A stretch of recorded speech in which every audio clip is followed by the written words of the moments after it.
Bonjour, merci prof, merci beaucoup, merci pour cette opportunité.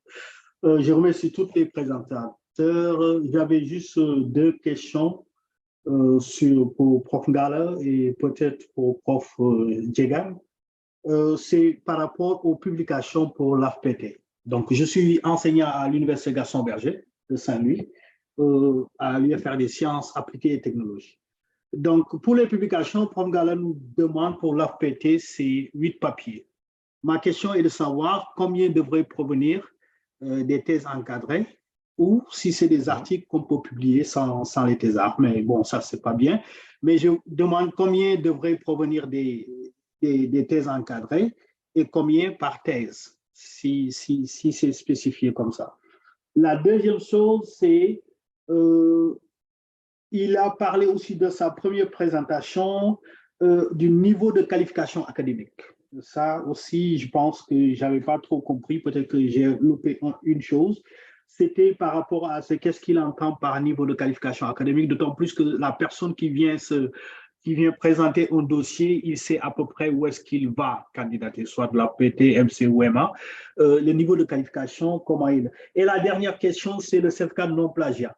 C'est nouveau, peut-être, mais comment on doit, toutes les universités ne l'ont pas, certaines écoles doctorales ne l'ont pas, mais comment va-t-on nous procurer ce certificat de non-plagiat? Devrons-nous peut-être acheter un logiciel pour vérifier les thèses encadrées et ainsi de suite, ou c'est l'institution même qui devrait s'en charger pour nous fournir une attestation comme ça? Voilà, merci beaucoup.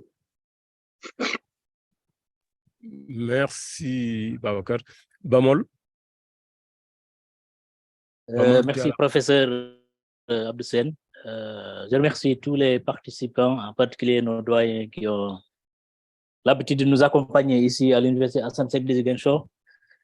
Alors, moi, je vais commencer d'abord par appuyer et être à 200% d'accord avec le professeur Lamine Ndiaye, parce que moi, je suis d'accord également que l'un des problèmes majeurs, les causes d'échec, c'est que les collègues ne lisent pas le guide. C'est comme s'ils laissaient le guide, disons, pour la commission, pour l'encadrement, pour les représentants au CTS. Donc, je crois qu'un message très fort doit être adressé aux candidats pour dire que le premier garant de la qualité d'un dossier, c'est le candidat lui-même. C'est le candidat lui-même. Et ensuite, maintenant vient la commission institutionnelle.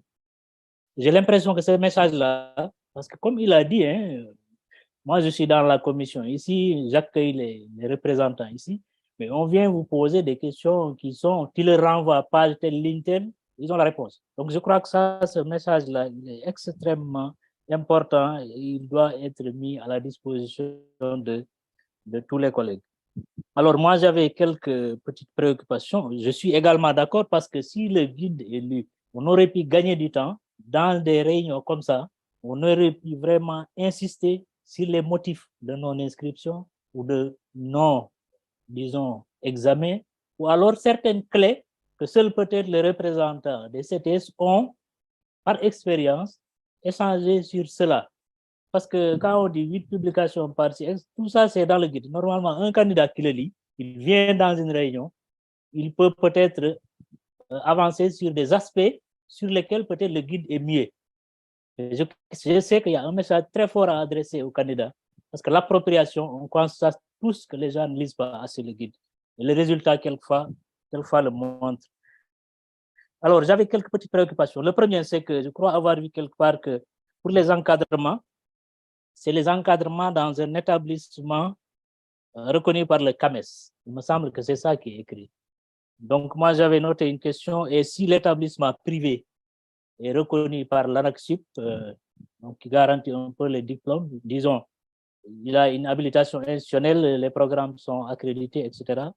Est-ce qu'il faut que, en plus de l'ANAQ-Sup, que ça soit aussi reconnu par le CAMES? Le deuxième aspect a été pris en charge par Babacar, hein, c'est le certificat de non-plagiat. On sait peut-être qu'il y a une multitude de logiciels, etc., etc. Et s'il y a des indications sur la fiabilité des logiciels qu'il faut utiliser. Et je pense également que moi, ce certificat-là peut-être devrait être dans le dossier d'autorisation de soutenance. Vous faites soutenir un doctorant, peut-être 3 ans après, vous allez au CAMES, peut-être le logiciel va détecter que c'est plagié. Mais entre-temps, le gars a soutenu, il a peut-être même son poste, etc. Donc, à mon avis, c'est en amont que ce certificat devrait se placer dans le dossier d'autorisation de soutenance d'une thèse. Ça, il me semble important.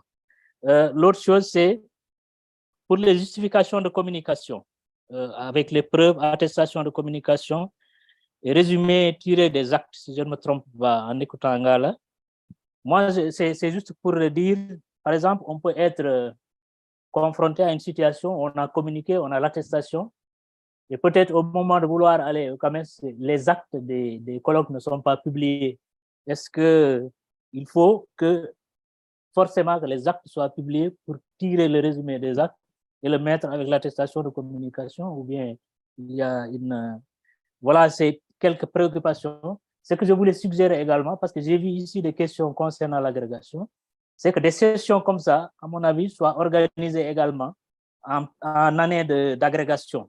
Par exemple, pour les années impaires pour sciences juridiques et politiques, et pour les années paires, pour ce qui est de la médecine, mais vraiment des sessions exclusivement concours d'agrégation, parce que quelquefois, en mêlant les deux, il peut y avoir des confusions au niveau des candidats.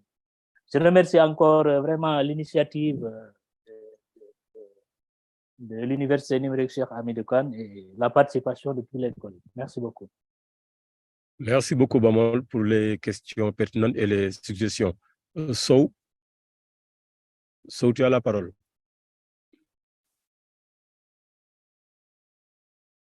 Sow, tu es là. Sinon, allez, il ne reste que 2 intervenants. Allez. Oui, bonjour. Donc, je commence par vous m'entendez bien. Je commence par vous remercier pour ces présentations. Moi, j'avais juste 2 questions. La première, c'est par rapport aux communications. Parce qu'on parlait de communication pour les congrès et je pense pour ces congrès et c'est pas encore. Est-ce que les journalistes, est-ce que les communications dans les conférences, parce qu'ils ont des congrès, je pense bien, est-ce que les communications dans les conférences sont acceptées? Quels sont les types de communications qui sont acceptés par le CAMES? Ça, c'est une question. L'autre question, c'était par rapport aux bases d'indexation, parce qu'au niveau du... moi, je suis dans le CT sciences de l'ingénieur, éthique de l'ingénieur, et là, donc, ils disent que la liste n'est pas exhaustive. À partir de là, comment nous savoir est-ce que vraiment c'est indexé, c'est pas indexé? Est-ce qu'on peut se poser la question à nos représentants si on a des journaux dans lesquels nous voulons publier nos articles? Bon, la dernière chose sur laquelle je vais intervenir, c'est par rapport au 100%. Pour moi, le 100%, c'est pas compliqué. Je pense que si les commissions travaillent normalement et qu'ils ont le droit comment dirais-je, de faire passer ou ne pas faire passer des dossiers, les commissions ont la capacité de savoir si ça passe ou ça ne passe pas le plus souvent. Donc, mais ce qui est important, c'est de faire quelle politique mettre en place pour faire passer le maximum d'enseignants chercheurs dans les universités. Identifier les enseignants qui doivent partir au CAMES l'année prochaine, bien dans 2 ans, et essayer de mettre en place des politiques d'accompagnement pour les permettre de publier, parce qu'il y a des gens qui n'ont pas forcément les capacités de publier, qui ne sont pas dedans. Il faut comment essayer de les accompagner, de les gérer, de les organiser en équipe, parce que moi, je suis parti à l'INPH en Côte d'Ivoire. Là c'est bien organisé. Donc, quand un chercheur doit aller au CAMES, tout le monde l'accompagne. Il est mis dans les équipes de recherche, il travaille bien, on l'accompagne, etc., pour qu'il passe. Et le nombre aussi, c'est pas ça, parce que quand vous allez dans nos universités, nous, on a dans ce département 5 enseignants ou 50 ou 100 vacataires. Donc là, ce n'est pas suffisant. Quand vous allez à l'université de Cocody, ils n'ont presque pas de vacataires. Donc le nombre est plus important en Côte d'Ivoire qu'ici. Donc là, c'était quelques interventions que je voulais faire par rapport aux présentations. Et je vous remercie. Merci, Ale. Tu poses une question qui concerne les universités, mais qui les transcende aussi. Je pense que ça, tu rentres dans les politiques publiques. Peut-être Mamadou aussi, il reviendra tout à l'heure. Mamadou Ba, docteur Mamadou Ba. Abdou. Oui, Ngala. Abdou, oui, Mbissane se connecte au cas où. Hein. D'accord, c'est bon. On laisse les collègues poser les questions. À la fin, on va prendre Mbissane. Oui, docteur Mamadou Ba. Merci, Ngala. Voilà.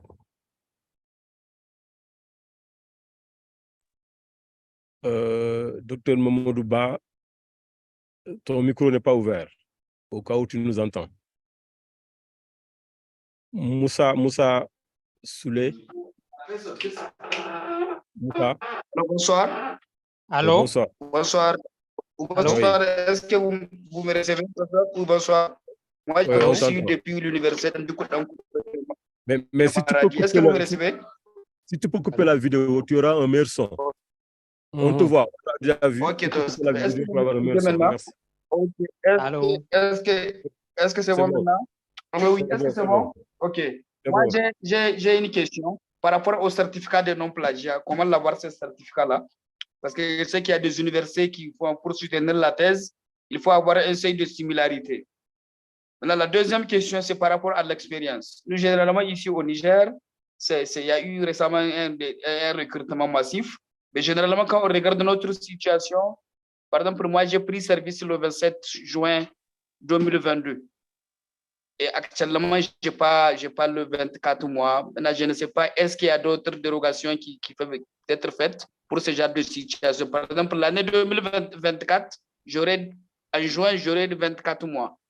Maintenant, est-ce qu'il y a une dérogation? Nous sommes nombreux. Maintenant, le deuxième truc, la troisième question, c'est le choix des spécialités. Par exemple, il y a des écoles doctorales qui ont déjà des spécialités autres. Est-ce qu'on peut maintenir cette spécialité ou bien on prend le thème traité au niveau de la thèse? Je parle de le mémoire. Maintenant, le dernier truc, quel est l'avantage de publier en anglais?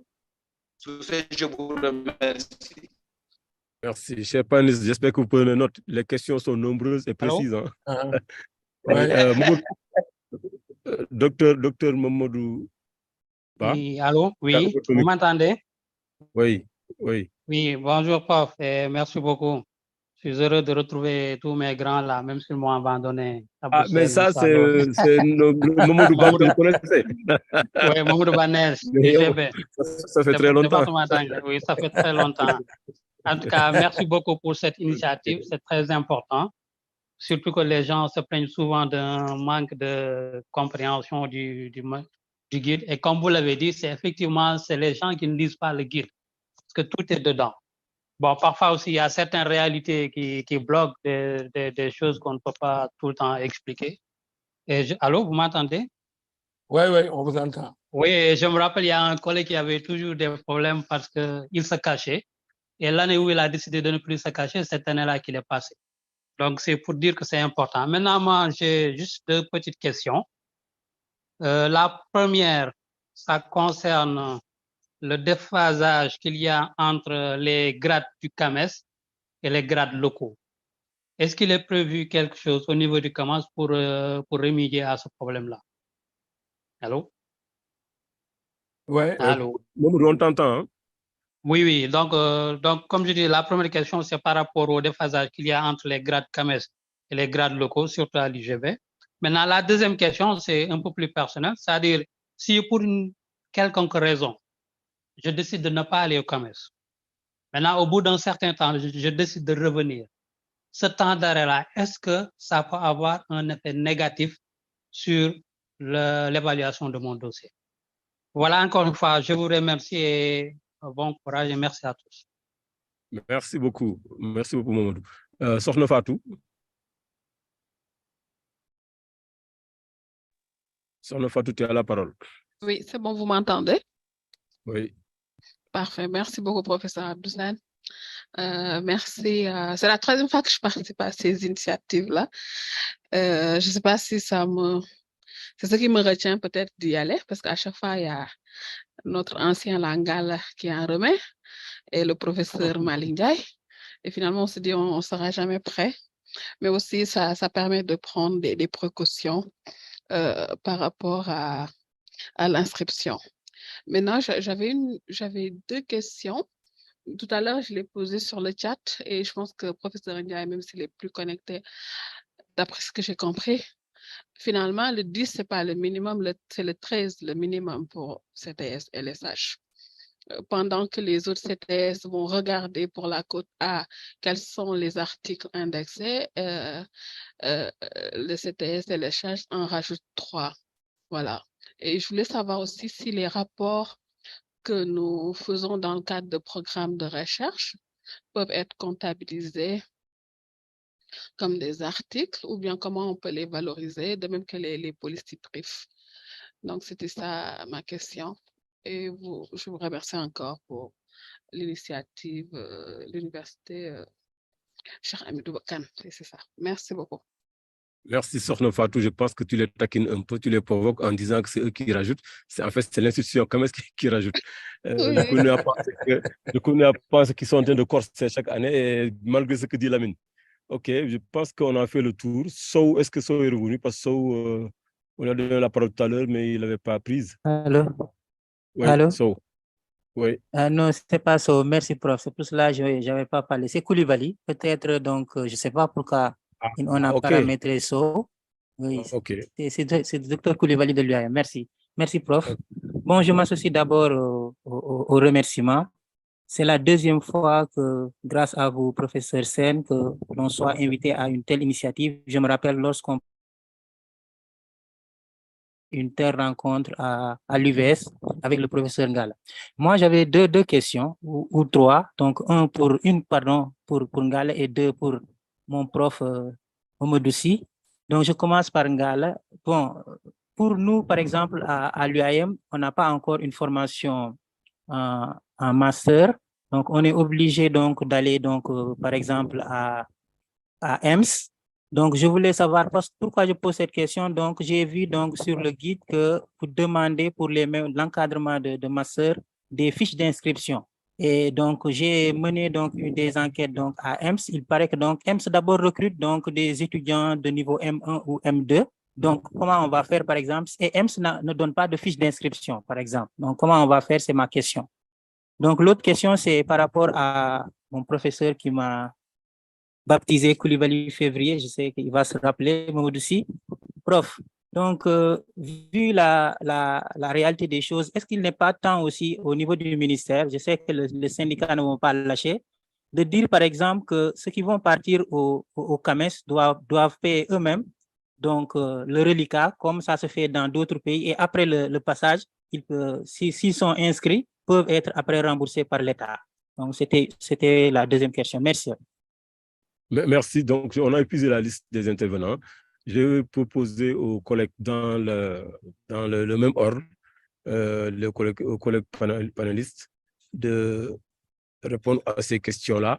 Et s'il vous plaît, si vous pouvez le faire dans le même style que les intervenants de tout à l'heure, pour qu'on puisse rester dans les temps. Donc, Lamine, tu es encore là. Lamine Ndiaye. Lamine est parti apparemment. Ngala? Je suis pas là, je suis là. Lamine est là. Okay. Lamine, je te donne la parole. Voilà, je suis là, je suis tout le monde et je suis en train de noter. Bon, de toute façon, je vais répondre à quelques questions, mais de manière vraiment très ramassée et sans respect de l'ordre. Voilà. Bon, c'est par rapport au grade national, tel qu'on l'a dit, et par opposition au grade du CAMES. Je crois que ce problème est réglé depuis des années, il n'y a pas de problème. Ne vous faites pas de soucis. L'équivalence est déjà faite au CAMES, ils savent ce qui se passe là où il y a des réformes des grades dans les pays. Ça, ce n'est pas un problème, c'est réglé. Depuis très longtemps, depuis Maritou d'ailleurs. Voilà. Pour ce qui est des rangs, et c'est Abdou, le professeur Sen, qui a posé cette question, les rangs par rapport aux articles, on en a discuté. Et là, je crois au niveau du CTVR, qui s'occupe vraiment des publications des revues. Et dans notre CTS, je préside de toute façon cette séance-là, donc je suis assez averti sur les décisions qui ont été prises par rapport à ça. Le problème est réglé aussi, hein? C'est vrai, on le sait. Par exemple, dans certaines revues anglo-saxonnes, le rang, c'est par ordre alphabétique. Hein? Maintenant, ce que le CAMES demande pour que le candidat soit dans un rang utile, c'est de demander à la revue de lui faire un papier qui atteste que de toute façon, il est au premier, deuxième ou troisième. Voilà. Ça aussi, ce n'est pas très compliqué. Il suffit simplement de demander au niveau des revues pour que le problème soit réglé. Il faut toujours apprendre à administrer de la preuve. Des cas qui semblent contredire, où le texte semble se contredire, il faut apporter de la preuve par écrit. Si on le fait, de toute façon, c'est convaincant et le CAMES prend quoi. L'autre chose, c'est l'avantage. Quelqu'un a posé cette question. Pourquoi écrire en anglais? Bon, je vais vous dire, hein, écrire en anglais ou en français, le français et l'anglais sont les langues du CAMES. Vous pouvez publier en anglais ou en français et vous n'avez pas, on vous demande même pas de faire un résumé puisque c'est en anglais. Ce sont les deux langues du CAMES. Vous avez vous pouvez écrire en toute liberté en anglais ou en français. Ça aussi, il n'y a aucun avantage. Peut-être s'il y a des avantages, c'est que s'il s'agit d'une autre langue, d'autres langues, il faut bien un résumé, quoi. C'est tout. Pour la thèse, 10 pages maximum pour la thèse, et pour les articles, faire le résumé de l'article. Voilà, c'est un peu ça l'avantage d'écrire en anglais ou en français. Par contre, ce qui est de plus en plus exigé, et dans le nouveau guide, par rapport à, on exige quand même que le candidat publie au moins la moitié de ses articles dans sa langue de travail. Je crois que ça aussi, c'est important. C'est quand même difficile à avaler que de voir quelqu'un qui enseigne l'anglais, mais qui n'a jamais publié en anglais. Ça aussi, c'est des problèmes. Et là, la nouveauté, c'est de dire qu'il faut qu'il publie au moins 2 dans sa langue d'enseignement. L'autre chose, c'est par rapport aux articles. Hein, c'est madame qui le disait tout à l'heure.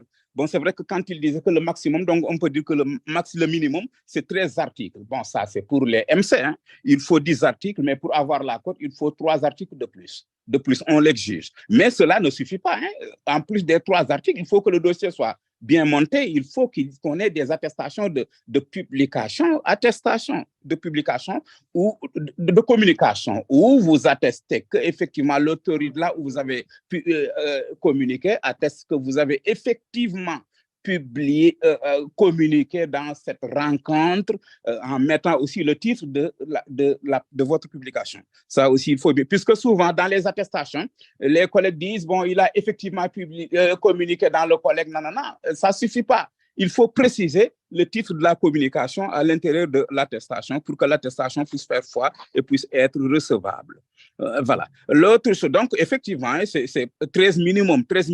Mais je crois que pour les MC, je vous dis, hein, comme je disais tout à l'heure, et c'est mon expérience qui a parlé, les Sénégalais souvent viennent avec le minimum. Il se suffit du minimum. Il faut éviter ça. Il faut aller au-delà du minimum. Moi, tu vas vérifier ce qui se fait ailleurs. Ils viennent parfois. Moi, j'en ai vu en MA, par exemple, au Burkina maintenant, à Abidjan, ça c'est clair, ils ne viennent pas pour la MA sans avoir publié au moins cet article. Bon, c'est une question effectivement, il faut accompagner les collègues à publier, comment écrire, mais bon, de toute façon, il n'appartient pas quand même aux aînés de dire aux jeunes collègues que de toute façon, vous devez publier là ou là. Vous êtes des chercheurs. Nous sommes en réalité, nous avons tendance à oublier ça. Nous ne sommes pas des enseignants, nous enseignons. Mais nous sommes des chercheurs enseignants et non pas des enseignants-chercheurs. C'est un habit de langage que de dire que nous sommes des enseignants-chercheurs. Nous sommes des chercheurs enseignants. Nous sommes recrutés sur la base de notre capacité à faire de la recherche. Donc, il faut quand même que cet effort-là soit fait et qu'on évite tout le temps d'attendre à ce qu'on accompagne. Même si on est dans l'accompagnement, c'est toujours bien parfois sur des choses quand même un peu compliquées, on peut accompagner. Mais il appartient à chacun de savoir qu'il est dans l'obligation de publier, mais qu'il n'est voilà, et qu'il trouve les instances qui lui permettent de publier. Cependant, il peut aussi toujours aller vers les anciens pour qu'il l'oriente vers les domaines, vers les endroits où il peut publier. Ça peut se faire. Mais bon, on a beau vouloir mettre quelqu'un dans les conditions de publication, s'il ne veut pas publier, il ne le fera pas. S'il n'a pas la volonté qu'il faut pour publier aussi, il ne fera rien du tout. Voilà. Donc, c'est une question de volonté aussi. Voilà. Les projets de recherche, madame, vous le disiez tout à l'heure, par rapport aux projets de recherche. Je vous dis, les projets de recherche, non, ça dépend. Vous pouvez être dans un projet de recherche, mais ce n'est pas parce que vous êtes dans un projet de recherche que vous produisez quelque chose qui colle parfaitement aux exigences de la science. Hein. La preuve, quand on est dans les projets de recherche, souvent, surtout si c'est financé, c'est orienté, et le bailleur souvent vous donne des directions. Et souvent, ce dont ils ont besoin, c'est un rapport. Un rapport ne peut pas tenir lieu de production scientifique, ce n'est pas possible. Par contre, vous pouvez être dans un projet et écrire, vous avez de la matière, vous avez des données, vous les convertissez en publication scientifique, ça personne ne peut refuser, c'est un article. Mais les rapports ne peuvent pas. Bon, cas de non-délivrance, et peut-être c'est la dernière question à laquelle je vais répondre. Les cas de non-délivrance d'attestation d'inscription pour certaines universités, surtout privées. Moi, je dis, ça peut arriver, mais si ça vous arrive, s'il est avéré que l'institution dans laquelle vous intervenez ne délivre pas d'attestation, surtout pour ce qui est des masters, mais il faut une preuve, il faut administrer une preuve, il faut que l'institution elle-même, le responsable de l'institution, atteste que dans cette institution, on ne délivre pas et ça vous couvre. Mais si vous dites rien, bon, on suppose que de toute façon, vous ne l'avez pas. C'est tout. Et ça, des cas comme ça, on en a tellement eu que, bon, je veux juste vous montrer la porte de sortie ou la fenêtre de sortie. Bon, je vous remercie. Encore une fois, félicitations au professeur à l'UVS pour cette initiative. Mais j'en profite aussi pour féliciter le professeur Sall pour le travail qu'il est en train d'abattre avec effectivement tous les collègues SEM et autres. Je vous remercie. Merci beaucoup, Lamine. Je profite, avant de donner la parole à Ngala, pour lire quelques questions. Je n'ai pas tout compris, hein, quelques questions qui m'ont été envoyées, qui ont été écrites par les collègues. La première, c'est pourquoi la dernière place n'est pas comptabilisée pour les articles scientifiques, alors que c'est souvent la plus importante, au moins pour certaines disciplines, comme les sciences biologiques. Je pense que Lamine a apporté un début de réponse à ça. Il y a aussi une autre question. Pour promouvoir la recherche de l'enseignement supérieur au Sénégal, est-ce que le guide 2024-2028 a un programme pour promouvoir le respect et le contrôle des heures allouées à la recherche? Je ne sais pas s'il y a des heures allouées à la recherche. Vous pouvez laisser les collègues répondre aussi. Ça c'est une question importante aussi. Quel est le dernier délai de soutenance des thèses de doctorat pour pouvoir candidater à la LAFPT pour les CCI 2024? Le dernier délai de soutenance des étudiants. Le résumé ou le texte de la communication tiré des actes édités ou du colloque congrès. Ça, c'est le CAMES qui le dit. Maintenant, la question, c'est que faire pour les colloques qui ne publient pas d'actes? Voilà, Ngala, je te laisse la parole. C'est toi qui suis dans la liste. Après. OK, prof. Merci beaucoup. Je vais commencer par les deux dernières questions, hein, venant du chat. La première, c'est pourquoi la dernière place n'est pas comptabilisée pour les articles scientifiques. Moi, ça, c'est pas... Ça dépend. Tu peux être à la dernière position, mais en étant troisième. Et donc, je pense que jusqu'au troisième rang, l'article est comptabilisé. Et même au-delà. Parce que ce qui est dit aussi dans le guide, quand quelqu'un se trouve à un rang qu'on appelle inutile, parce que rang utile, il dit c'est de 1 à 3. Donc, rang inutile, c'est au-delà de 3. Alors, quand quelqu'un se trouve donc, dans un rang inutile au-delà de 3, moi, je pense qu'il peut expliquer aussi le pourquoi. Et qu'après, il appartient maintenant au CTS d'apprécier. Si quelqu'un se trouve à la 5e position, mais il explique pourquoi lui, il se trouve à la 5e position. Parce que l'article peut être publié dans une revue où les auteurs sont mis par ordre alphabétique. Comme prof Sen l'a dit, prenez un WAD, un SEN, etc. Ils ont la chance toujours de se trouver dernier. Et là, c'est des arguments de taille. Et donc, je pense que quand quelqu'un est dans cette situation, moi, je pense qu'il peut expliquer. Et comme ça, au moins, il donne au CTS une occasion de discuter de son sort. Voilà. Alors, Prof Ngala, oui. En fait, au niveau du CTBR, ce qu'on avait dit, la décision qui a été prise de demander, on ne laisse pas au candidat la liberté d'expliquer. Il nous fournit une preuve, mais la preuve doit venir de l'organe de publication qui dira effectivement que ce monsieur, c'est par ordre alphabétique, mais il devait occuper. Ça, toutes les revues peuvent le faire. D'accord. Mais si le candidat se lève et dit que je suis, c'est ça ma position parce que, moi, on peut ne pas le croire. Il faut une preuve, un acte juridique, une preuve administrative de la revue. Non, c'est bon. Alors, donc, il appartient au candidat, en tout cas, de faire le travail nécessaire. Voilà, de faire le travail nécessaire avec toutes les preuves demandées. Voilà. Alors, délai de soutenance pour postuler, pour délai de soutenance Je pense que c'est pour une thèse encadrée. C'est quelqu'un qui est MC et qui veut faire soutenir un de ses doctorants. Et je pense que la question, c'est jusqu'à quand, par exemple, l'étudiant peut soutenir pour que cette thèse puisse servir, quoi. Moi, je pense que de toutes les façons, il faut se référer toujours au délai de clôture. C'est le 15 février. Et donc, il faut tout faire pour que ton dossier soit complet et transmis au 15 février. L'étudiant peut bien soutenir. Supposons que l'étudiant peut bien soutenir le 13 février. Mais si tous les actes et que tout est fait, qu'au 15 février, le dossier est complet, moi, je ne vois pas de problème. Donc, il n'y a aucun délai. Le délai qui est important, c'est qu'il faut déposer un dossier complet avant le 15 février. Alors, exactement, prof. Et une question.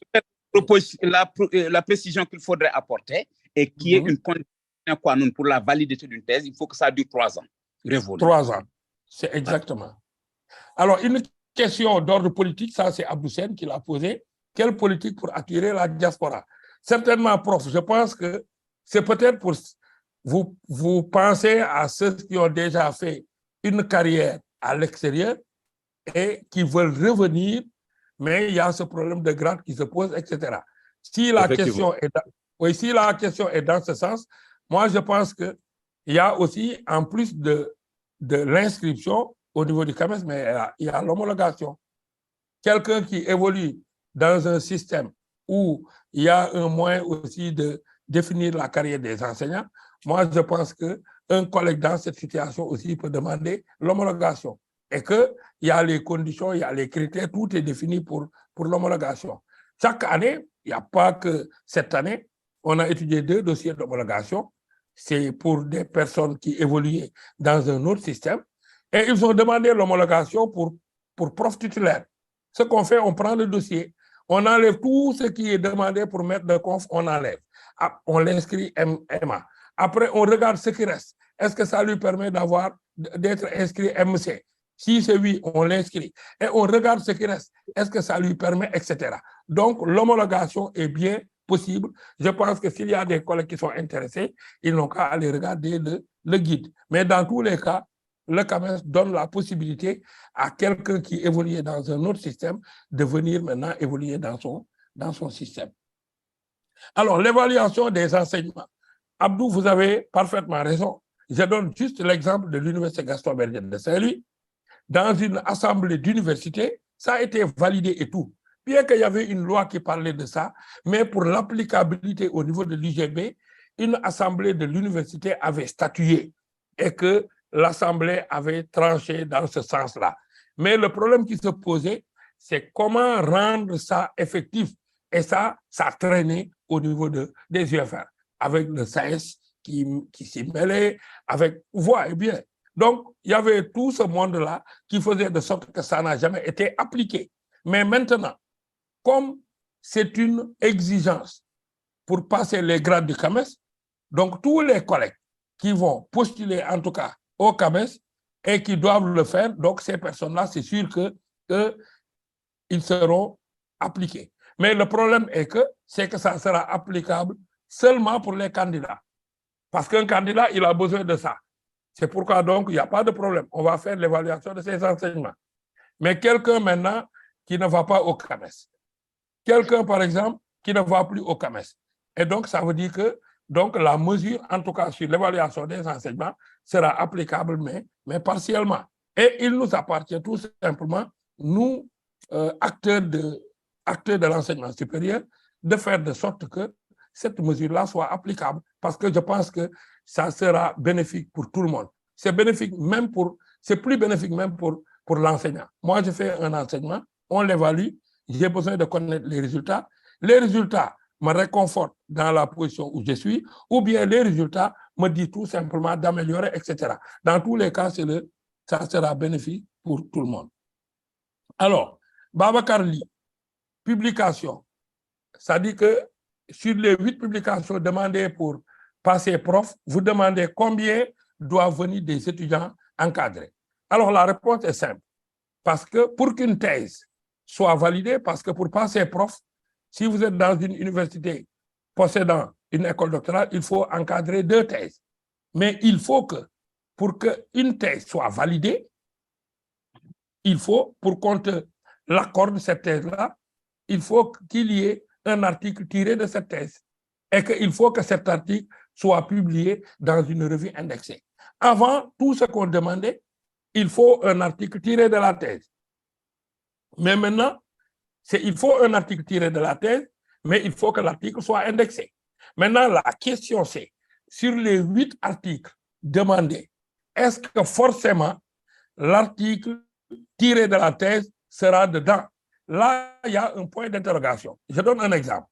Vous êtes maître de conf, vous voulez passer prof titulaire, vous avez publié avec vous avez publié avec ton doctorat, mais vous êtes par exemple à la 4e position. Donc, quand on fait le décompte des articles, cet article, sans un travail supplémentaire, ne sera pas comptabilisé pour toi. Mais la question, est-ce qu'il y a un article tiré de la thèse? Oui, il y a un article tiré de la thèse. L'article, bien que toi, tu es à la 4e position, mais cet article est tiré de la thèse. Donc, ça veut dire que cette condition est remplie. Mais sur les 8 articles, cet article peut ne pas être comptabilisé. Par exemple, tu peux avoir 12 articles et il y a 8 articles qui sont bons.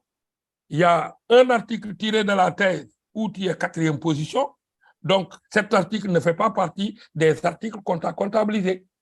Mais cet article t'a permis, parce que ça peut bien arriver que toi, en tant que directeur de thèse, tu te trouves à la 4e position ou 5e position. C'est quelque chose qui est bien possible. Maintenant, dans cette situation, en tout cas, si tu es à cette position, comme l'a dit toujours le professeur Lamine Ndiaye, ça veut dire que tu peux aussi faire un travail supplémentaire pour que même cet article, toi, te soit comptabilisé. Tu peux expliquer avec des preuves pourquoi tu es à la 4e position. Donc, pour répondre à votre question, sur les 8 articles, combien proviennent de la thèse? Ça, ce n'est pas défini. En tout cas, il faut 8 articles et il faut un article tiré de la thèse pour que la thèse soit comptabilisée. Donc, c'est ça que je pouvais apporter comme réponse par rapport à cette question. Je parlais de niveau de qualification académique. C'est-à-dire que ça, c'est un vocabulaire qu'on utilise quand on parle de qualification académique. Par exemple, quelqu'un qui postulait maître de conf, qui a un doctorat de 3e cycle, on disait tout simplement insuffisance de qualification académique, parce qu'il n'a pas le diplôme requis. Pour maître de conf, tu devais avoir au moins PhD, thèse unique ou thèse d'État. Quand tu as une thèse de 3e cycle, on disait que c'est insuffisance de qualification académique. Donc, quand je parle de niveau de qualification académique, c'est par rapport, toi, à tes diplômes, quoi. Alors, certificat de non-plagiat. Alors, je dis aussi que, de la même façon que pour faire valider une thèse, ou bien pour faire valider un mémoire de master, il y a un nombre d'éléments à fournir. Il y a l'attestation d'encadrement, il y a le PV de soutenance, il y a la page de garde, il y a tous ces éléments. Mais ce qui ajoute maintenant, il faut le certificat de non-plagiat. C'est que si tu ne le mets pas, c'est que ce mémoire ne sera pas comptabilisé pour toi. Si c'est une thèse, ça ne sera pas aussi comptabilisé pour toi. Donc, nous sommes obligés dans les dossiers, c'est-à-dire que le candidat est obligé dans son dossier, pour chaque mémoire ou bien pour chaque thèse, de mettre ce certificat. Maintenant, quelle doit être l'attitude de nos autorités?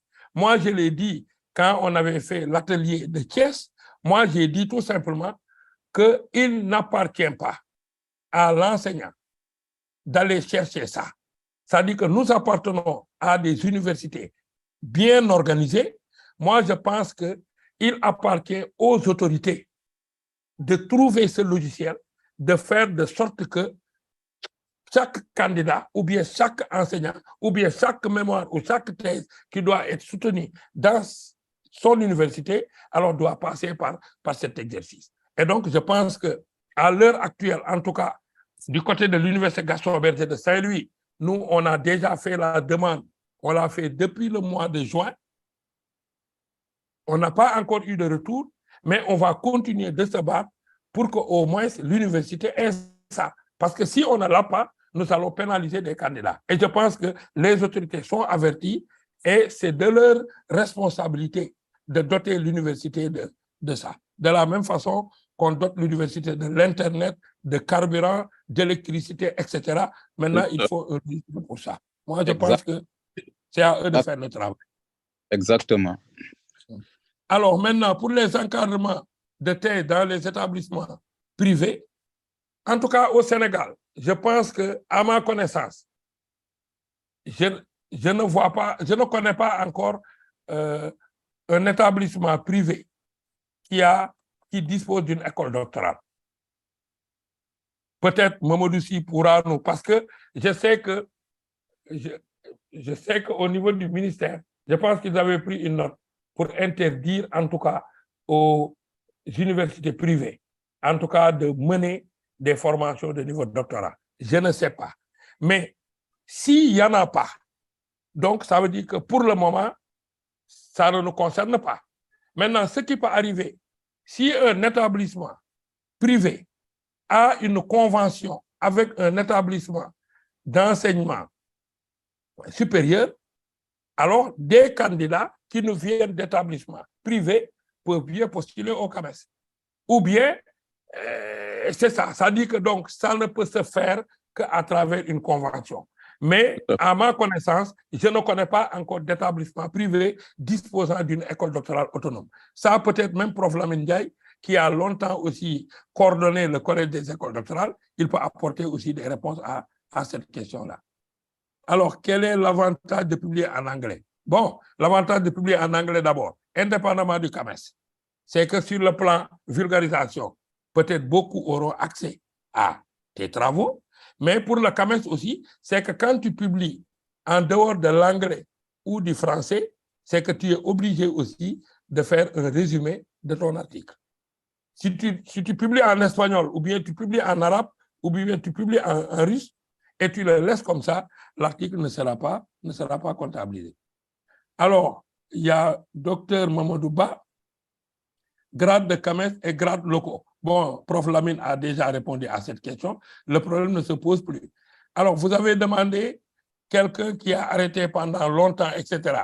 Je pense que ça, ce n'est pas l'affaire du CAMES, parce que le CAMES même peut ne pas savoir quelqu'un qui a arrêté de sa propre volonté, ou bien quelqu'un qui n'a pas fait de demande parce qu'il n'a pas rempli les conditions. Donc, je pense que cette question ne va pas se poser. Alors, pour Koulibaly, encadrement des mémoires de master, fiches d'inscription, etc.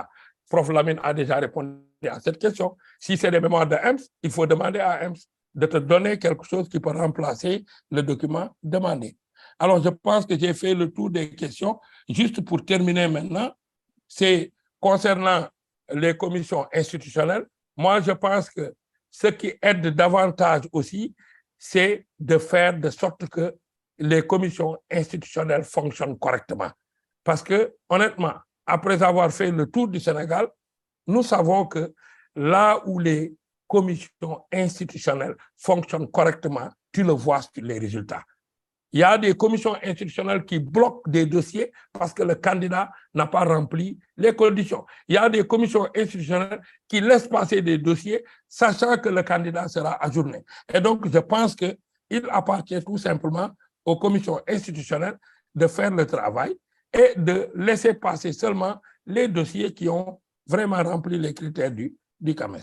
Alors, pour terminer, moi, je suis là à Rabat pour assister à la finale internationale du concours Mathèse en 180 secondes, parce que l'année dernière, la finale a été remportée par Dr Manesek, qui était doctorant chez nous au niveau de l'école doctorale sciences et technologies. Cette année aussi, c'est l'école doctorale sciences et technologies de l'UGB aussi qui a remporté la finale nationale et qui représente pour une deuxième fois de façon consécutive le Sénégal aussi pour la finale internationale. Et donc, je demande vraiment vos prières pour que la candidate du Sénégal aussi rentre au pays avec la coupe, quoi. Donc, en tout cas, nous comptons beaucoup sur vos prières et vos encouragements. Merci beaucoup, prof, encore de l'organisation de cette année. Merci, Ngala. Oui, et je vous dis que c'est un étudiant qui est encadré par le professeur Babacar Ly, ici présent, et Bassama. Et donc, vraiment, c'est leur travail aussi qui est en train aussi vraiment d'être magnifié au niveau mondial, quoi. Et donc, je remercie les organisateurs de cet atelier. Je remercie le prof Abdou, qui a toujours été ouvert et qui aime les discussions, qui a aussi été notre représentant au niveau du CTS-MPC. C'est quelqu'un qui est ouvert, que je connais depuis très longtemps, qui est, comme le Mamoudou l'a dit, c'est un maître qui a fait beaucoup de choses, qui est aussi une personne vraiment libre. Et je pense que c'est sa liberté même qui fait qu'il ne peut évoluer qu'à l'université, quoi. Et donc, sur ce point, vraiment, je sais qu'Abdou ne peut pas évoluer dans... Merci beaucoup. Merci, Gala. Je remercie le professeur Ousmane Sall, aussi vraiment du travail qu'il a fait. Il m'a dit qu'il est en Côte d'Ivoire, mais il nous suit à distance. Je remercie Mamoudou aussi d'être présent à cet atelier, le professeur Moussa Allo, Aminata et toute l'équipe technique aussi de l'UVS. Je remercie tous les collègues membres de CTS et tous les collègues aussi du Sénégal, vraiment pour ce temps-là et pour la confiance accordée aussi à nous. En tout cas, merci beaucoup. Merci. Merci, Ngala. Moi, je voudrais quand même profiter de l'occasion pour féliciter professeur Babacar Ly et l'autre collègue qui encadre la personne qui est lauréate nationale et qui nous représente au niveau du Maroc. Moi, je pense que c'est important. C'est des choses comme ça, Ngala, il faut le dire. On a l'habitude, nous, de se plaindre de ce qui ne marche pas. Mais ce qui marche, il faut le dire aussi. Et félicitations, vraiment. Félicitations. Maintenant, nous avons... Merci beaucoup, prof. Merci. Il n'y a pas de quoi. Nous avons épuisé le temps, mais je pense qu'on peut te donner encore 15 minutes pour permettre aux autres collègues du panel de se prononcer sur les questions et donner aussi la parole à Mbissane. Je vois que Mbissane est connecté maintenant. On peut donner la parole à Mbissane avant de passer à Serigne Modou. Mbissane, si tu es là. Oui. Après, Modou. Bonjour, chers collègues. Bonjour, Abdou.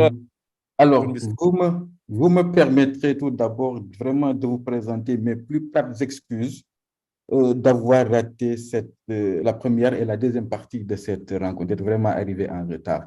J'étais pris la matinée dans des activités à caractère social et après cela, j'ai complètement zappé cette importante rencontre. Vraiment, je suis navré. Et je présente toutes mes excuses, notamment aux collègues juristes qui sont encore présents ou qui étaient présents et qui n'ont pas pu avoir des informations utiles pour préparer leur dossier pour les années à venir dans le cadre des CTS du CAMES.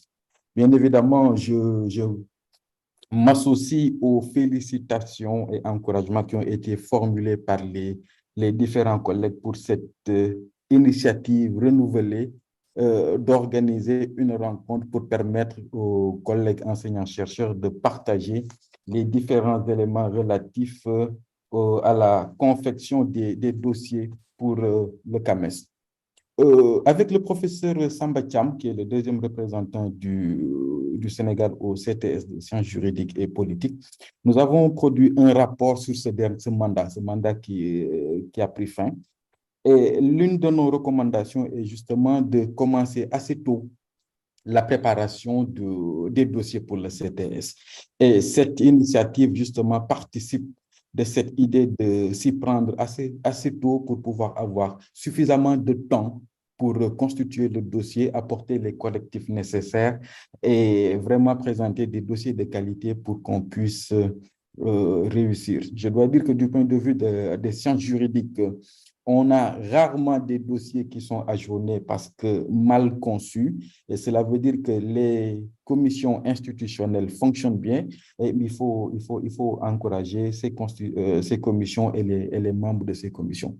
Alors, très rapidement, pour le CTS-SJP, quelles sont les nouveautés qu'il y a dans le guide qui va entrer en vigueur en 2024-2025? Je vais de façon générale insister sur 4 points avant de regarder de façon spécifique les conditions posées par grade. Alors, l'une des nouveautés qu'il y a dans le guide, et c'est plus une précision qu'autre chose, c'est, disons, c'est la mise sur écrit, sur papier d'une pratique que nous avions au niveau du CTS-EJP, c'est l'exigence de diversification des travaux, notamment pour la LAFMA et la LAFMC. Ce n'est pas obligatoire pour la LAFPT. La diversification des travaux, c'est d'avoir des articles qui relèvent ou une production scientifique qui aborde plusieurs champs dans la discipline des sciences juridiques. Vous avez une thèse dans un champ déterminé, les articles doivent relever d'autres champs pour montrer la culture juridique du candidat. Ça, c'est un premier élément. Maintenant, c'est écrit noir sur blanc dans le guide. La deuxième nouveauté ici, c'est que désormais, on le fait depuis l'année dernière, mais on l'a maintenant inscrit dans le guide, c'est que désormais, nous acceptons la copublication. En sciences juridiques, on n'acceptait pas la copublication. Désormais, il est possible pour un candidat de présenter un article ou des articles qu'il a co-rédigés avec d'autres collègues, notamment dans le cadre d'une recherche scientifique collective ou autre. Hein. En tout état de cause, on accepte la copublication. Troisième nouveauté, c'est qu'aujourd'hui également, on accepte, fait depuis l'année dernière, mais c'est écrit dans le guide, on accepte les articles tirés du champ de la thèse. Avant, on demandait aux candidats de ne pas présenter d'articles tirés de leur thèse. Aujourd'hui, c'est même une exigence. On demande aux candidats de présenter au moins, pour la LAFMA par exemple, au moins un article tiré de la thèse. Et au plus, 3 articles peuvent être tirés de la thèse. C'est une nouveauté. La dernière nouveauté sur laquelle je veux insister, c'est maintenant la publication dans des revues indexées, avec un nombre déterminé d'articles qui est publié dans des revues indexées. Mais ici, la particularité pour les sciences juridiques, c'est que la mise en œuvre de ce critère-là est repoussée à 2025, pour la simple et bonne raison qu'au moment où je parle, nous avons très peu de revues indexées en sciences juridiques. Même nos revues les plus célèbres, revues françaises, les plus recherchées, ne sont pas des revues indexées. On n'avait pas cette pratique de l'indexation au niveau des sciences juridiques. Et donc, pour promouvoir un peu cette pratique-là, et notamment pour permettre aux revues africaines de se faire indexer, la mise en œuvre de ce critère est repoussée à 2025. Ça, c'était des innovations générales qui intéressent, disons, tous les grades. Si on regarde maintenant par grade, si on regarde la LAFMA, le point essentiel qu'il faut peut-être relever, c'est juste la multiplication par 2 du nombre d'articles. Auparavant, on avait 2 articles à soumettre. Désormais, à partir de 2024, il faudra présenter 4 articles. Et 4 articles qui ont été publiés au moins dans 2 revues différentes. Premier élément. Deuxième élément, les 4 articles peuvent comporter au moins un article hors de la thèse, ce qui veut dire, à contrario, que 3 articles peuvent être tirés de la thèse. Bien évidemment, on a également la possibilité de présenter des articles en anglais. On ne le faisait pas. On n'a pas tendance à rédiger en anglais. Bon, on commence à le faire. Et donc, c'est également recommandé. Et c'est même dans nos discussions un élément à prendre en compte pour l'attribution de la cote. Et également, lorsqu'on a 2 articles publiés dans des revues indexées, c'est pris en compte pour l'attribution de la cote A notamment. Ça, c'était pour la LAFMA. Pour la LAFMC également, ici, l'augmentation du nombre de publications scientifiques est moindre, parce que ce qu'on demande, c'est désormais 6 articles, alors qu'auparavant, avec l'ancien guide, c'était 5 articles. Donc ici, on a ajouté un article. Mais le point essentiel qu'il faut retenir ici, c'est que, bien évidemment, il y a une interdiction de la double candidature, c'est-à-dire qu'on ne peut pas, la même année, être candidat à la LAFMC et candidat au concours d'agrégation. Donc, ce n'est pas possible. C'est parce que c'est 2 voies d'accès à la maîtrise de conférence, l'une longue, l'une courte, je vais dire pourquoi tout à l'heure. On ne peut pas la même année poursuivre les 2 voies. Donc, ou on va au concours d'agrégation, ou on va à la LAFMC. Justement, on dit le concours d'agrégation, c'est la voie courte. C'est la voie courte parce qu'on peut être candidat à l'agrégation 2 ans après son... Non, même moins de 2 ans après son inscription sur la LAFMA. L'essentiel, c'est d'être sur la LAFMA. Alors que quand on veut être inscrit sur la LAFMC, il faut une ancienneté de 5 ans. C'est-à-dire qu'on ne peut être candidat à la LAFMC que 5 ans après avoir été inscrit sur la LAFMA. Ça, c'est une particularité des sciences juridiques également. Alors, je disais tantôt que 6 articles sont demandés. Ces 6 articles doivent être publiés dans au moins 3 revues différentes. Et ils doivent comporter au moins 2 articles hors thèse, ce qui veut dire, à contrario, que 4 articles peuvent être tirés de la thèse. Mais bien évidemment, logiquement, on doit se dire que 5 ans ou 7 ans après la soutenance de sa thèse, on ne va pas encore présenter 4 articles tirés de sa thèse. Mais au moins, on peut avoir 2 articles hors de la thèse. Il faut également, c'est une condition nouvelle, il faut également 2 communications, avec les preuves de communication, bien évidemment. Enfin, pour la LAFPT, là aussi, on a une réelle augmentation du nombre d'articles à soumettre, parce que sous l'ancien guide, il était exigé 3 articles. Désormais, pour être candidat à la LAFPT et pour être inscrit, il faut présenter 8 articles. 8 articles publiés dans 4 revues différentes, dont 4 dans des revues indexées. Il faut également 4 communications avec les preuves de communication. Après, il y a un ensemble d'éléments qui permettent de prendre en charge l'exigence de respect des fonctions d'un enseignant de rang magistral. Ainsi, par exemple, au titre de l'encadrement, on prend en considération la participation à des sessions de préparation au concours d'agrégation. C'est les maîtres de conférence et les profs titulaires qui encadrent les candidats au concours d'agrégation. Il y a ensuite, pour l'exigence d'encadrement, ici, c'est 2 encadrements de thèse ou 4 co-encadrements. Avec cette précision que les encadrements doivent porter sur des thèmes qui relèvent du champ disciplinaire du candidat ou de sa spécialité. Quand on parle de champ disciplinaire, c'est que, par exemple, moi, en tant que juriste privatiste, je ne peux qu'encadrer en droit privé. Et si on regarde ma spécialité, j'encadre en droit civil, par exemple. Je ne peux pas encadrer de thèse en droit public. De la même façon, un publiciste ne peut pas encadrer de thèse en droit privé ou alors en sciences politiques. Et un politiste ne peut pas encadrer de thèse en droit public ou en droit privé, par exemple. Mais ça, c'est des questions qui ont été discutées et qui permettent un peu de mieux orienter les candidats, parce qu'on a eu des situations dans lesquelles des non-spécialistes ont encadré dans des champs qui ne relevaient pas de leur discipline.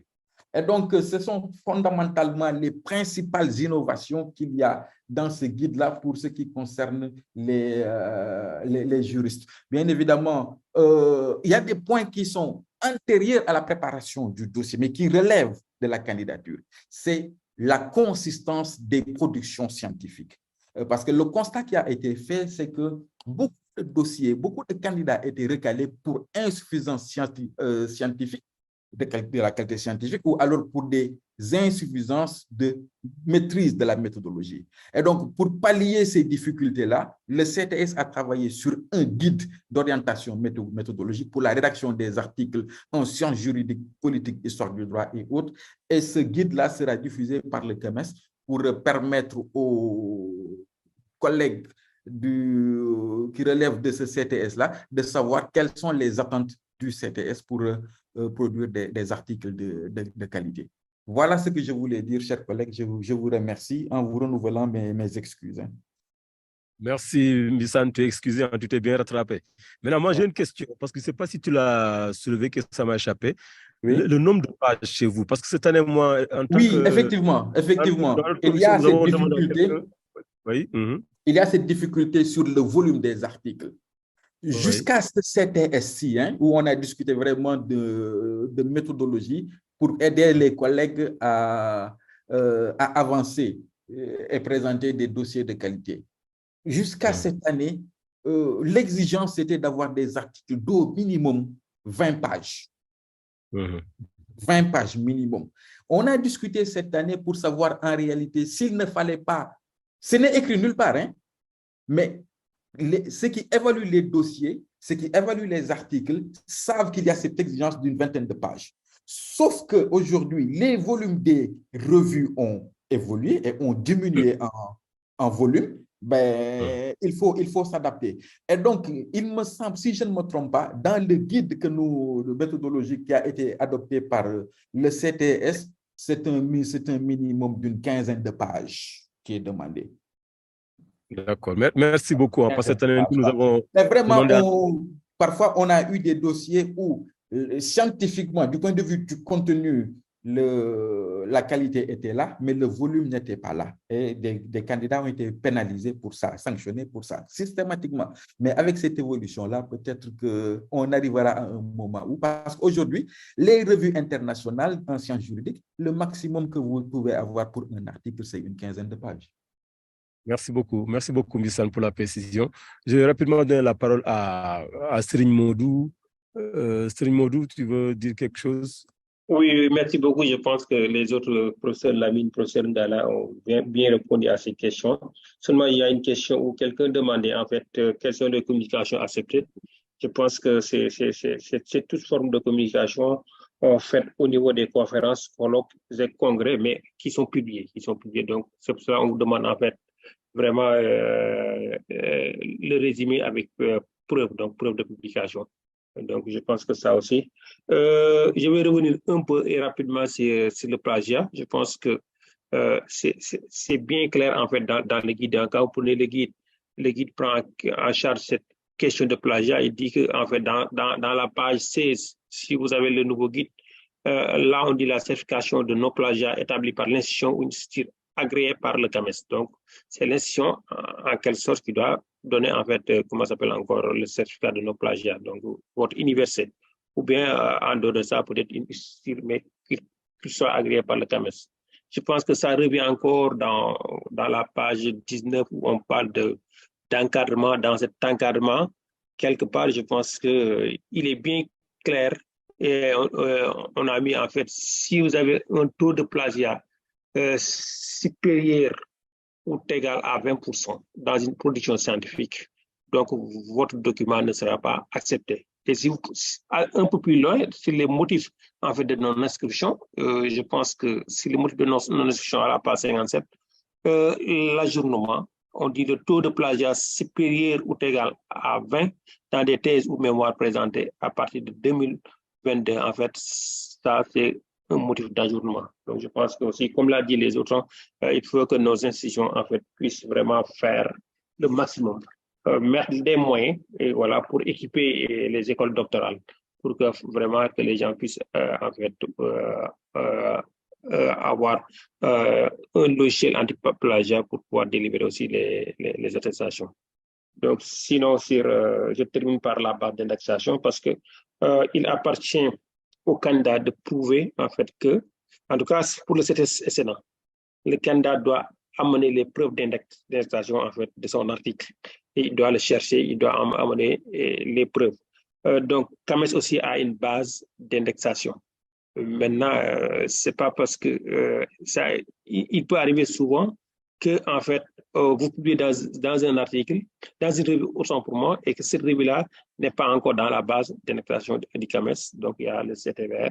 Donc, en fait, je pense que le professeur Diegan est membre, en fait, pour CTS-SNA. Donc, il peut vérifier est-ce que vraiment cette revue est indexée ou pas. Sinon, je pense que toutes les autres questions, ça me semble en tout cas répondre. Merci beaucoup, professeur. Merci beaucoup, Serigne. Prof Sen. Allô, Abdou? Prof Sen. Oui. Oui. Si vous permettez juste, j'avais une précision parce qu'il y a quelqu'un qui avait posé la question du dernier auteur concernant les sciences biologiques. En réalité, pour les sciences biologiques, le problème ne se pose pas si vous apportez la preuve que c'est vous qui avez encadré, par exemple, quelqu'un, vous publiez avec votre étudiant, ce qui est une exigence. Et c'était la première question, je pense bien, de professeur Lee, qui demandait quel était le nombre d'articles. Le nombre d'articles, c'est autant d'articles que de thèses soutenues. On vous demande au minimum un article par thèse soutenue, en tout cas dans le CTS Sciences naturelles et agronomie. Donc, même si vous êtes en 10e position et que vous parvenez à montrer que c'est vous qui avez encadré cet étudiant, c'est pris en compte. Donc, pour rassurer le collègue, je pense que c'était du Tchad qui demandait pourquoi le dernier auteur n'est pas pris en compte. Donc, vraiment, ça, c'était la précision que je voudrais apporter concernant la position au niveau des articles. Les indexations aussi, quelqu'un parlait de publication en anglais. C'est important parce que, en tout cas, en sciences biologiques, l'essentiel des articles indexés sont en anglais. Donc, si vous voulez avoir un article indexé, il est quand même recommandé de publier en anglais. Voilà, juste très rapidement pour ne pas abuser du temps, les deux éléments que je voulais rapporter. En vous renouvelant nos félicitations et nos remerciements pour vous avoir associé à cet exercice. Merci. Merci beaucoup, prof. Professeur. Oui. Professeur. Oui. Oui. Je voudrais juste rebondir sur ce que prof Djegan dit. Je le salue en passant. Voilà, c'est par rapport à l'indexation. Bon, il faut parfois proposer la voie facile. C'est quoi? Puisque les collègues souvent peinent à connaître si leur article est indexé ou pas. Et même si elle est indexée, l'indexation s'est limitée à quelle date où elle ne l'est plus. Et il arrive si vous vérifiez sur le net, vous voyez des articles qui furent indexés mais qui ne le sont plus. Et le candidat peut se tromper en ayant sur le site téléchargé, alors que de toute façon, l'indexation n'existe plus depuis 2 ans.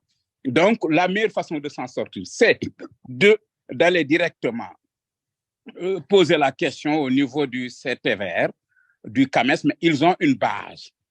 Mais en plus de cela, ils ont la capacité rapidement de vous donner l'information si, oui ou non, la revue est indexée ou pas.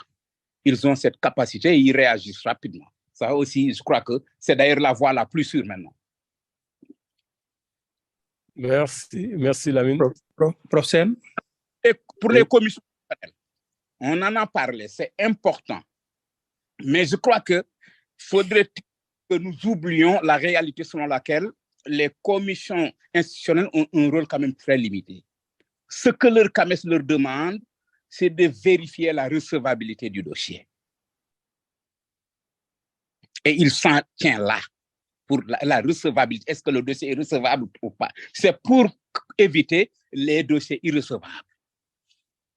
C'est tout. Mais pour la qualité scientifique du dossier, mais là, honnêtement, ça dépasse complètement la commission institutionnelle. Voilà. Ça aussi, il faut le savoir. Donc, c'est ce qui fait que de toute façon, même malgré que les commissions institutionnelles font du bon travail, souvent, il y a souvent des ajournements, puisque simplement, ça les dépasse. Par contre, c'est rare qu'on critique à des institutions, commissions institutionnelles, d'avoir proposé des dossiers qui seront irrecevables. C'est souvent des dossiers, c'est souvent des ajournements, quoi. Ça aussi, il faut bien le préciser. Pour qu'ils ne pensent pas que tout ce travail va incomber à la commission institutionnelle. Merci. Okay, merci Lamine. Je donne la parole à Mélan Mendy pour boucler la prise de parole des panélistes. Merci beaucoup, prof Sen. Mais Mélan, c'est Mélan ou Mélan? Mélian. J'ai deux structures, YL ou LY? C'est LY. M-E-L-Y-A-N. Merci. Mélian. Il y a une question qui a été posée par rapport aux heures allouées à la recherche. Bon, c'est un collègue tchadien qui l'a posée. Je ne sais pas si au Tchad, ça se fait, mais je sais que chez nous, on est beaucoup plus dans les heures d'enseignement, le volume horaire statutaire. que les établissements définissent selon la loi qui a été définie dans ce cadre-là. Maintenant, pour les collègues chercheurs, peut-être le prof Si nous dira quelque chose au niveau de la direction de la recherche. S'il y avait un volume horaire qui a été défini, par exemple pour les collègues qui sont dans les institutions de recherche comme l'IFAN et autres, parce que nous avons quand même des collègues chercheurs. Mais pour ce qui est des universités, globalement, les enseignants-chercheurs, comme on le dit, et chercheurs-enseignants, comme le dit le prof Ndiaye, là, un volume horaire statutaire est défini par la loi et repris par les différentes universités dans le cadre donc du dépôt du dossier des candidats. Mais pour ce qui est de la recherche, moi, à l'université, je n'ai pas vu cela. Parce que peut-être qu'on n'a pas de candidats chercheurs. Peut-être voir du côté des centres de recherche. Il y a prof Bamol qui avait posé aussi une question par rapport à l'encadrement au sein des établissements reconnus, donc habilités par l'ANAQ-Sup et dont les programmes sont accrédités par l'ANAQ-Sup, alors que ce n'est pas le cas du CAMES. Bon, le CAMES exige pour ce qui est de sa situation, peut-être c'est vraiment de se renseigner. Moi, à mon niveau, peut-être je vais me renseigner. On a encore du temps pour d'ici au dépôt. Nous pourrons avoir des informations plus claires à vous apporter. Bon, sinon, les autres questions, effectivement, les réponses ont déjà été données. Donc, merci, je vous rends la parole. Merci beaucoup, Mélian. Je vais donner la parole au dernier intervenant avant qu'on clôture. Prof Thiaw. Prof Thiaw a levé la main. Prof Thiaw, vous avez la parole. Vous êtes voilà. Merci, professeur, de m'avoir donné la parole. Donc, je suivais, en fait, ce partage sur YouTube. Donc, c'est présentement comme permis quand même d'entrer et de poser un certain nombre de questions. Maintenant, je voulais vraiment saluer ce geste de générosité donc pour l'ensemble des services que vous rendez aux collègues.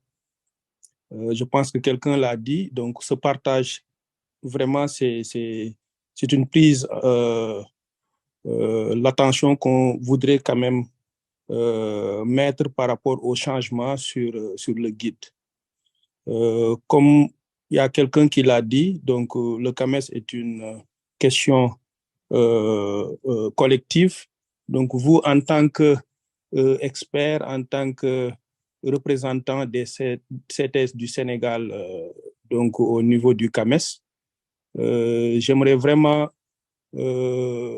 par rapport à l'analyse que j'ai faite sur l'ensemble des présentations des CTS, donc nous constatons qu'il y a véritablement un déséquilibre donc, entre les CTS, notamment sur les anciennetés, notamment également sur l'effort qu'il faut faire pour favoriser le travail en équipe, parce que dans certains CTS, donc, on exige des publications où il y a un seul auteur, et ça ne favorise pas tout ça. Et vous, en tant que membre et expert et représentant du CTS, quelles sont les recommandations que vous pouvez donner au niveau du ministère, au niveau des recteurs, pour qu'ils puissent accompagner quand même les collègues, donc pour rendre les résultats encore mieux. Donc, notamment, je peux citer sur l'accompagnement à la formation, sur la pédagogie. Parce que souvent, au niveau des universités, c'est des équipes jeunes. Donc, la plupart des recrutements, donc, on ne favorise pas cette qualité sur la formation pédagogique. Mais qu'est-ce qu'il faudrait faire donc, pour permettre à ceux qui doivent évaluer en fait, les enseignants qu'ils puissent avoir en fait, ces qualifications. Surtout notamment sur l'encadrement des thésards et des co-thèses, parce que je pense que la politique d'aujourd'hui, c'est de tendre vers une mise en commun des écoles doctorales. Maintenant, dans certains CTS, j'ai constaté que les gens ne favorisent pas de pouvoir encadrer des thésards dans différentes universités, alors qu'on devait quand même favoriser cette intervention donc, pour les collègues sur plusieurs universités. Je pense que ça, c'est des questions sur lesquelles donc, ça mérite des réflexions, donc pour surtout des mesures d'accompagnement. Donc, l'autre élément que je voulais soulever, c'est qu'il y a souvent, actuellement, c'est un constat global, hein, donc entre le pont qui existe entre les instituts de recherche et l'enseignement supérieur. Et souvent, ceux qui viennent des instituts de recherche et qui intègrent rapidement les universités, parfois ils ont des difficultés quand même à avancer, donc sur des questions de correspondance. Ça aussi, c'est des questions réelles sur lesquelles je voudrais vraiment avoir votre idée par rapport à ça et quel est le rôle de cette commission pour donner des exigences pour pouvoir accompagner quand même les collègues, parce que c'est un nouveau guide et il faudrait également, comme vous l'avez dit, que les gens s'engagent et puissent s'approprier du guide pour aller en avant et favoriser la qualité. Donc, merci et je réitère quand même mes félicitations et mes remerciements par rapport à l'ensemble des panélistes, mais également par rapport aux modérateurs. Merci beaucoup. Merci, Prof. Thiaw. Vu qu'il est fait tard, je pense que je vais donner la parole à un panéliste qui voudrait bien réagir aux propos du professeur Thiaw. Si quelqu'un veut prendre la parole parmi les panélistes, alors avant qu'on clôture. Sinon aussi, on peut clôturer. Hein? Lamine Gala, oui. Prof. Oui. Oui, surtout pour juste un mot sur ce que vient de dire Prof. Thiaw, sur le déséquilibre, sur les conditions peut-être au niveau des CTS. Moi, je pense que nous, par exemple, en tant que membres du CTS, moi, je pense que nous travaillons sur la base d'un guide. Et je pense que les conditions qui sont sur le guide-là ne viennent pas des CTS. Donc, c'est un document du CAMES qui est là. Et je pense que ce guide-là, avant d'être adopté aussi, a été partagé. Et au niveau du Sénégal, moi, je pense qu'on avait même fait beaucoup de bruit, ce qui a retardé un peu la validation de ce guide.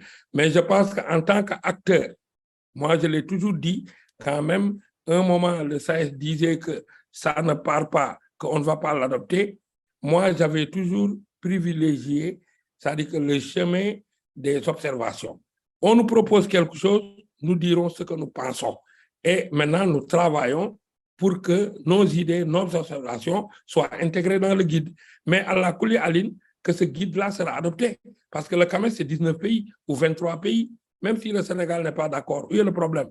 Donc, au lieu de prendre cette position, ce qu'on devait faire, c'était de faire des observations fortes, faire maintenant, faire en tout cas du, comment on dit, du tintamarre auprès du ministère et tout, pour que nos observations soient apportées. Mais à l'heure actuelle, en tout cas moi, en tant que membre du CTS, moi, quel que soit le dossier qu'on me donne, moi, je ne fais que travailler sur la base du guide qui est là, quoi. Et donc, c'est dommage. Mais je pense que peut-être on aura l'occasion aussi de travailler pour que le contenu de ce guide-là aussi soit mis à améliorer, quoi. Mais juste, il y avait un collègue tchadien qui avait posé une question, je l'avais sauté, c'est celui qui demandait est-ce qu'il peut y avoir dérogation sur l'ancienneté. Bon, pour te répondre franchement et ne pas vous faire espérer, c'est-à-dire que il n'y a pas de dérogation.